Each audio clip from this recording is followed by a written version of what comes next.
Ay, magandang araw sa ating mga barangay chairman, kagawad, secretary treasurer, tanod, XO, mga BHW at lahat ng kawani ng ating barangayan sa 896 barangays in the city of Manila.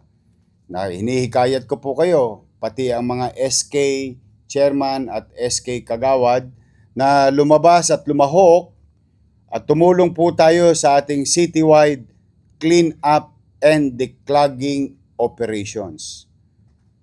Alinsunod sa aking nilagdaan na Executive Order number 3. No? At ito po ay linggo-linggong gawain para sa ating komunidad. At maging habit natin ang mapanatiling malinis ang ating mga drainage system at paligid. Magsasagawa tayo rin ng mga paglilinis sa estero, kanal at kalsada. Kasabay po niyan ang inyong DPS, City Engineering Office and MDRRMO.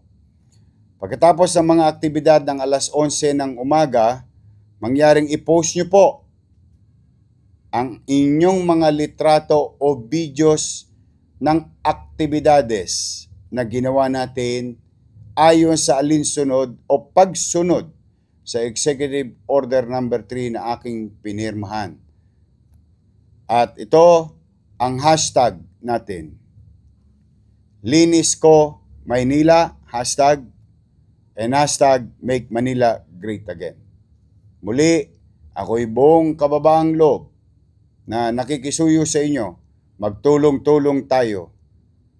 Ibangon natin ang ating lungsod at gawin nating maaliwalas, malinis at panatag ang pamumuhay para sa ating mga kababayan dito sa Kapitolyo ng bansa.